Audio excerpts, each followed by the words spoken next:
Femmes vertueuses, femmes de valeur, merci de nous accueillir chez vous. Dans notre mission du jour, nous recevons Nicole Germani. Bonjour Nicole. Bonjour. Merci d'avoir accepté notre invitation. Avec plaisir. Alors aujourd'hui, si vous vous sentez un petit peu ramollo, Nicole sera là certainement pour vous redonner du courage. Alors Nicole, c'est vrai que j'ai l'habitude de commencer cette émission en posant la question enfant intrépide ou enfant plutôt calme? Ça dépend. Ça dépend des jours. Oui, je peux être intrépide, comme je peux être calme aussi. Ça dépend des circonstances. Alors, tu m'as confié que tu es l'aîné de la famille. Oui. Et tu avais de grandes responsabilités. Ah oui, j'avais de grandes responsabilités très jeune parce que mes parents travaillaient et étant donné que je suis l'aîné, il fallait que j'assume. Ouais. Donc, j'ai assumé et c'était quelque chose de très, très, très valorisant pour moi.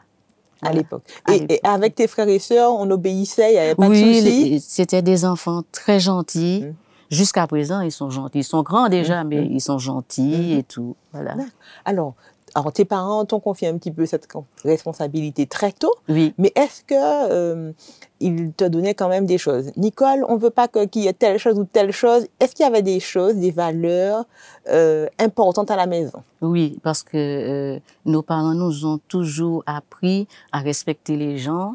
Que on soit petit ou grand, il faut respecter l'un parce que si on veut avoir du respect pour soi, il faut donner à l'autre son respect. Très bien. Donc, on en a grandi comme ça. Et puis, en ce temps-là, les parents donnaient beaucoup de responsabilités aux enfants et les enfants avaient beaucoup de respect pour les parents. Ce sont des valeurs qui se perdent et ce sont des valeurs aussi qu'on doit réintégrer dans la vie. Dans la famille, c'est vrai. Le respect. Oui. Alors, justement, est-ce que c'est quelque chose qui t'a plu de t'occuper de tes frères et sœurs, les tâches à la maison? Oui. Alors, ça a déclenché une envie de mariage très tôt? Oui, ça a déclenché une envie de mariage, de responsabilité très tôt.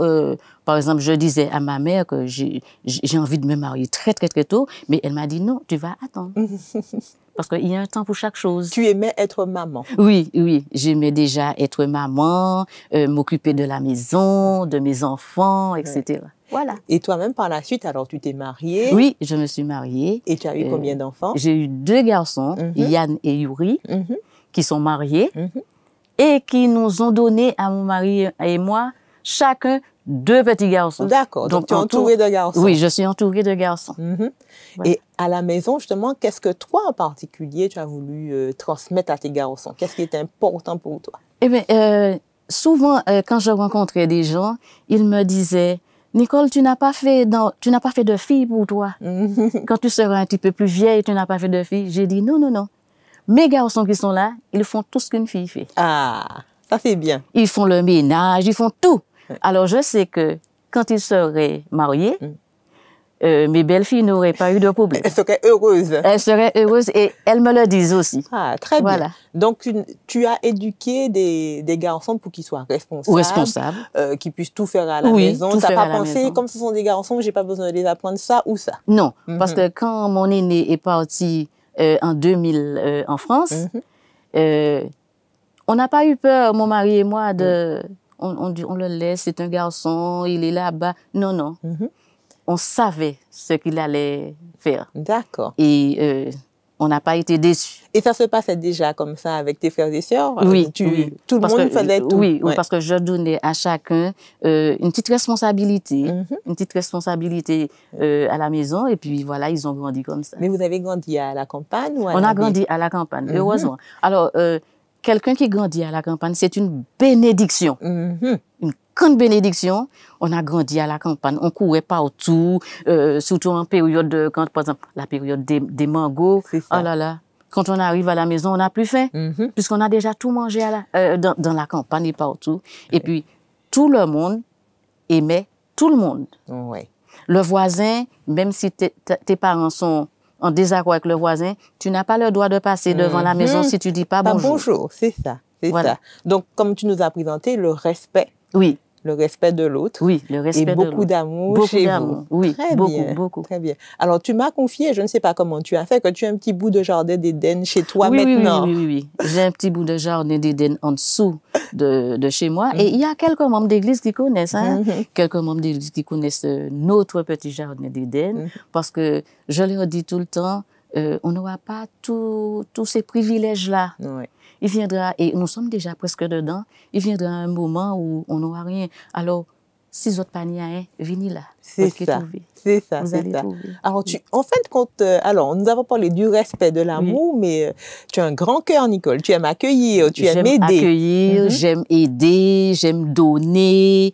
Enfin, pratiquement dans mon vocabulaire, quand il s'agit de fraternité, des choses de Dieu, de l'Église, dans mon vocabulaire, il n'y a pas non. D'accord. Ah! C'est oui, oui, oui. Tu dis toujours oui. Oui. D'accord. Alors, puisque nous parlons de l'Église, des membres d'Église, à quel moment, toi, tu as fait ton expérience avec Dieu? Tu t'es dit, voilà, j'aime Dieu et je veux lui donner ma vie. Alors, j'étais très investie depuis que j'étais toute petite. J'étais très investie à l'Église catholique. Étant donné que ma marraine était sacristine, donc j'avais tous les privilèges. Je faisais ce que je voulais à l'Église. Et puis, ma mère est partie avant. D'accord. Il y avait un effort d'évangélisation avec pasteur Paul Sena, un pasteur qui venait en Martinique. Et puis, ma mère est partie avec sa grande sœur qui était déjà là. Tu étais déjà mariée à l'époque ou pas? Non, vous étiez encore à la maison? Je devais avoir 14, 15 ans. D'accord. Mais ma mère ne nous a jamais obligés à la suivre. Elle nous a dit, Dieu nous a créés libres, même si vous êtes à la maison, mais quand il s'agit de suivre Dieu, je vous laisse le choix. Et puis, ma mère est partie à l'église avec sa sœur. Et je n'ai pas tardé à la suivre. Je n'ai pas tardé. Alors, qu'est-ce qui t'a attiré? Qu'est-ce que tu as aimé? Ce qui m'a attiré, c'est quelque chose qui s'est passé. J'ai ma dernière petite sœur. Elle devait avoir 4-5 mois. Et ma mère a dit, non, elle a dit à mon papa, je vais à l'église adventiste. Et mon papa lui a dit, mais on doit baptiser la petite. Et j'ai déjà cherché le parrain. OK. Alors, ma mère a dit, écoute, tu as déjà cherché le parrain, je vais à l'église. Et quand elle est arrivée à l'église, elle a dit au prêtre, vous allez prier pour ma fille, mais vous n'allez pas la baptiser. Parce que c'est celui qui croira qui sera baptisé. Le prêtre lui a répondu, vous avez parfaitement raison. Et ma mère a dit au prêtre, je vais chez les adventistes. Le prêtre lui a dit, vous avez trouvé le meilleur chemin. Et puis le samedi d'après, j'ai dit à ma mère, je vais à l'église. Mais il y avait avec les jeunes, le vendredi soir, le club de la Colombe. Oui. Alors j'ai vu une sœur qui descendait. Je lui ai dit, je viens tout à l'heure. Elle m'a dit, tu es sûre? J'ai dit, oui, je viens tout à l'heure. Et après, je suis allée à l'église, au club de la Colombe. Et depuis ce jour-là, je n'ai jamais laissé l'église. Tu as entendu l'appel de Dieu? Oui, j'ai entendu l'appel de Dieu. Et tu as répondu. Oui. Ah, alors, dis-moi, à un certain moment, pour tes enfants, justement, comment tu as transmis l'amour de Dieu? Comment ça s'est passé? Eh bien, pour mes enfants, on dit instruire l'enfant selon la voie qu'il doit suivre. Eh bien, même quand j'étais enceinte, on lui parlait. On lui parlait. Et nos enfants, je me souviens de mon fils aîné, quand j'étais enceinte de lui, il aimait entendre le son de la batterie. OK. Dès qu'il entendait soit une batterie ou bien un tambour, il commençait à bouger. Et maintenant, il joue à la batterie ou pas? Eh bien, il joue au piano. D'accord. Il fait du piano, mais il a toujours aimé un tambour. OK. Il a toujours aimé ça. Et le deuxième, il aimait le chant. Et jusqu'à maintenant, sa vie, c'est le chant. C'est le chant. C'est le chant. Donc, dès le ventre, tu as préparé à rencontrer Dieu. On a préparé nos enfants à connaître Dieu. Alors, est-ce que tu as pensé, comme ta maman a dit, je vais leur donner le choix? Ils ne seront pas obligés. Est-ce que tu as pensé ça à toi aussi? J'ai dit qu'il y a un verset qui dit « Instruis l'enfant selon la voie qu'il doit suivre. Et c'est quand il sera vieux qu'il ne va pas s'en détourner. On leur a donné ce qu'on pouvait, ce que Dieu nous a donné, à mon mari et moi, de leur donner. Et ils sont grands. Oui. Grâce à Dieu, ils sont là. Très bien. Et ils transmettent à leurs enfants. Très bien.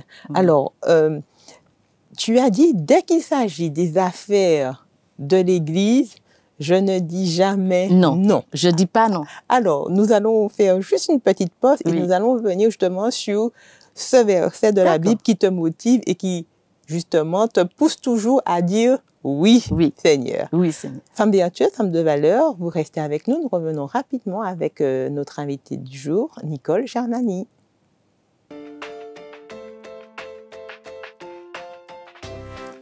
Merci d'être avec nous dans l'émission Femmes vertueuses, femmes de valeur. Dans notre émission du jour, Nicole Germany, nous vous rappelons que quand il s'agit de répondre au travail pour Dieu, elle ne dit jamais non, parce qu'elle est motivée par un verset qui se trouve dans 1 Samuel 3 et qui nous dit « Parle Seigneur, ton serviteur écoute ». Alors, dès que tu entends un appel, une demande qui vient de l'Église ou d'un membre d'Église, tu ne dis pas non. Non, je ne dis pas non.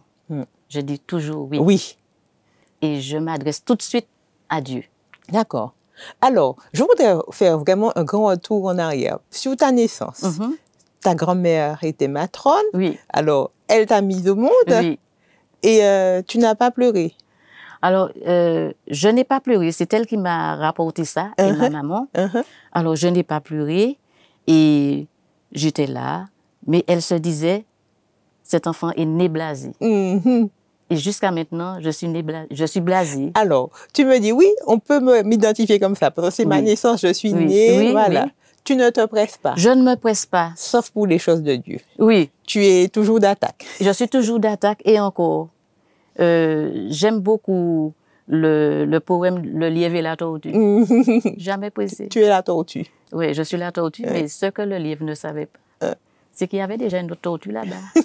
Donc, avec Dieu, il ne faut pas être pressé. Chaque chose en son temps. Moi, je suis quelqu'un de sincère. Si je dis oui, c'est oui. Mais ne me presse pas. Parce que tu l'auras. Mais c'est oui. Alors, tu fonctionnes un petit peu au rythme de Dieu. Chaque chose en son temps. Chaque chose en son temps. Chaque chose en son temps. Et alors, quel est ce petit carnet, parfois, qui reste traîné à côté du lit pour noter ce que Dieu dit de nous Parce inspire? Que des fois, on peut demander à Dieu quelque chose et puis le Saint-Esprit inspire. Et on n'a pas cette idée de tout de suite noter. C'est ça. Parce que le plus souvent, le Saint-Esprit peut te parler et puis tu oublies. C'est ça. C'est pourquoi, quelquefois, quelqu'un me dit « Nicole, donne-moi une idée sur telle chose. » Je lui dis « Note. » Parce que j'oublie. C'est ça. Alors, j'avais pris l'habitude de mettre un petit carnet à côté de moi. Et lorsque je demandais à Dieu quelque chose durant la nuit et qu'il m'a donné la chose, donc je me réveille et je note. C'est ça, tu as pris cette habitude d'avoir ce contact avec Dieu. Je dis toujours, Seigneur, inspire-moi. Inspire-moi, j'écoute. Inspire-moi. Alors vraiment, c'est vraiment la phrase qui te motive. Oui. Parle, ton serviteur écoute. Seigneur, inspire-moi, j'écoute. C'est important d'être attentif à la voix de Dieu. Oui. Et une des méthodes, elle est bonne. C'est ça. De nous-mêmes, on ne peut rien faire. Et une des méthodes, c'est voilà, tu es attentive et tu notes. Oui, je note. On peut adopter ta méthode, Nicole. Oui. Alors, je conseille à tout le monde d'adopter ça. Dès qu'on a quelque chose, tout projet qu'on a, soumettons-le à Dieu. Parce que le projet, on peut avoir un projet et ce que Dieu nous donne dépasse de beaucoup ce qu'on attendait. Avec Dieu, c'est meilleur. C'est meilleur. Alors, une femme inspirante encore pour toi, c'est Déborah dans la Bible. Ah oui, Déborah. Si Dieu m'avait donné une fille, je l'aurais appelée Déborah. Déborah, certainement. Ah oui, parce que Déborah, parmi les femmes de la Bible, c'est elle qui m'a inspirée, qui m'a motivée. Parce qu'elle n'avait pas peur de l'armée. Elle voit une armée. Même le roi a dit, ah non, je ne monte pas. Si elle n'est pas à côté de nous, c'est ça. C'est pourquoi une femme à côté d'un homme, je vais pas dire que c'est une pièce maîtresse, mais une femme à côté d'un homme, c'est quelque chose de formidable. Formidable. Parce qu'il y a quelqu'un qui a dit, à côté d'un grand homme, il y a toujours une grande femme. Oui. Parce que la femme, l'homme, des fois, et ça a été prouvé scientifiquement, un homme, il ne va pas prendre son temps, par exemple, pour réfléchir à quelque chose. Mais une femme, elle a cet autre sens que Dieu lui a donné. Elle va dire, ah, ça, je vais faire ça, je vais faire ça. Seigneur, qu'est-ce que tu penses de ça, de ça, de ça? Et les deux se complètent. C'est ça. Les deux se complètent. Pour avoir un bon résultat. Pour avoir un bon résultat. Oui. Alors, Nicole, tu m'as confié pendant la préparation de l'émission que tu as la plus grande partie de ta vie, tu t'es occupée de ton foyer. Oui. C'est vrai que, comme tu dis, tu m'as dit c'est le vieux modèle, hein, c'était le modèle ancien. La vieille école. La vieille école, voilà. Mais tu as pris beaucoup de plaisir dans ce rôle-là. Et après, quand tu as eu la possibilité, tu as travaillé, mais vraiment ces années, qu'est-ce que personnellement ça t'a apporté? C'est vrai que tu t'es occupé des autres, mais personnellement, qu'est-ce que ça t'a apporté? Alors je sais que tu aimes la maison, tu aimes vivre les tâches à la maison, mais personnellement, qu'est-ce que tu en tires pour toi? Alors, pour moi, quand je dis pour moi, c'est pour aussi ma famille. Mon mari, mes enfants, mes petits-enfants, mes belles-filles. Et les autres aussi, tous ceux qui nous entourent, où on a contact avec eux. Alors, ça m'a apporté beaucoup. Ça m'a fait voir que une femme dans sa maison, elle est bien, elle est épanouie. Et même si les choses arrivent, comme dit Proverbe, je crois, elle est la reine chez elle. Elle ne craint pas les mauvaises nouvelles. Elle ne craint pas quand il y a quelque chose de mauvais qui arrive. Elle sait déjà ce qu'il faut faire. Donc, une femme, moi je dis qu'une femme a beaucoup de valeur. Et c'est pourquoi Dieu a vu que l'Église est représentée comme une femme. Quoi encore? Enfin, la femme, il faut lui donner toute sa valeur. Et nous sommes heureuses, nous les femmes, quand on voit que nos maris aussi nous donnent de la valeur. Et on doit en retour donner à nos maris de la valeur. Donc il faut pas se décourager dans notre rôle de femme, non, il faut jamais se décourager dans notre rôle de maman. Si on fait un grand bond en arrière, on verra auparavant les femmes, tout de suite après leur accouchement, elles vont dans les champs d'ananas, dans les champs de canne, dans les champs de bananes, qui a maré rien, et puis qui travaillent. Le bébé est couché par terre, elles travaillent. Ce sont des femmes courageuses, femmes d'Ubud. C'est ça que Dieu demande. Oui, c'est ça. Et voilà. Ah, très bien. Alors, tu nous as parlé des femmes inspirantes dans la Bible. Maintenant, qu'est-ce que tu voudrais dire aux femmes aujourd'hui afin qu'elles puissent justement toujours prendre Dieu au mot avec elles, afin qu'elles puissent continuer dans leur rôle, être assurées que Dieu est présent à côté d'elles dans leur rôle de femme, de mère? Oui.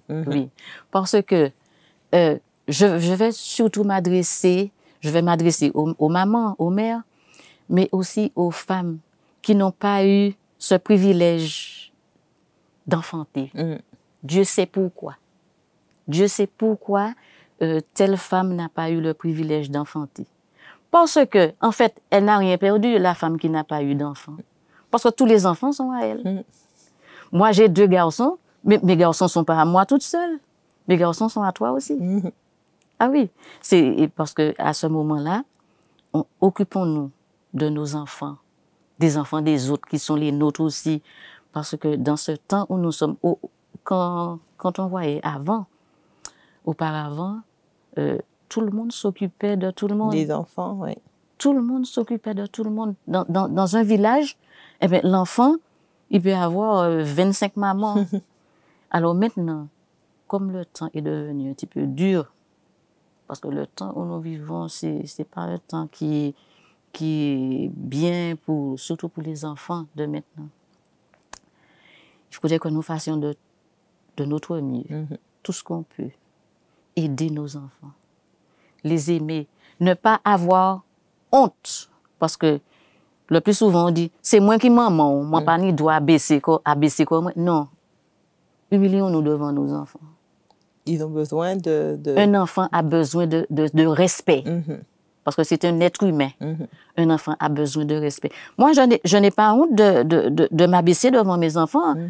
Je vois qu'ils ont raison et je leur dis, c'est vrai, maman a tort, je te demande de m'excuser. Oui. Il ne faut pas avoir honte. Même mes petits-enfants, je leur dis de m'excuser. Et ils te le rendent bien. Oui, ils me le rendent bien. Tu es bien Oui, entourée. oui, oui. Voilà. Oui.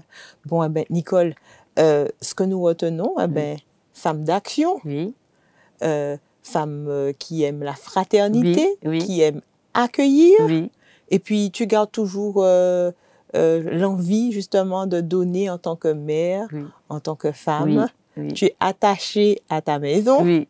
Parce que, en fin de compte, tu veux autour de toi des gens heureux. Des gens heureux. Ton visage reflète le bonheur et tu voudrais que ce bonheur, tu puisses le voir chez les uns et les autres. Parce que notre devoir, c'est de rendre les gens heureux. Il y a un chant que j'écoutais, un chanteur disait « Je veux être un homme heureux ».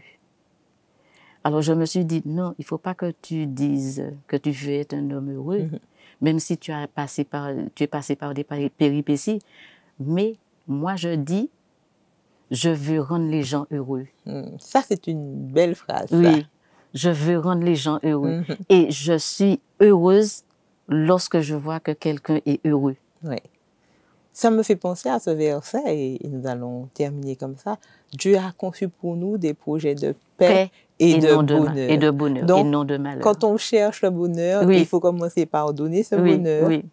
Donc, il viendra chez nous, à notre porte. À notre aussi. porte, voilà. Très bien. Saint-Exupéry avait dit que le petit prince cherchait le bonheur, mais le bonheur était tout près de lui. De lui, voilà. Le bonheur est déjà là. Il suffit tout simplement de tendre la main et puis de le cueillir. De le cueillir. Voilà.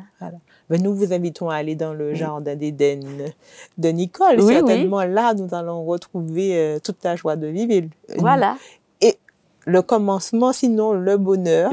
Parce que Nicole veut bien vous accueillir en toute fraternité. En toute fraternité. Et n'importe qui va arriver, vous allez repartir chargé.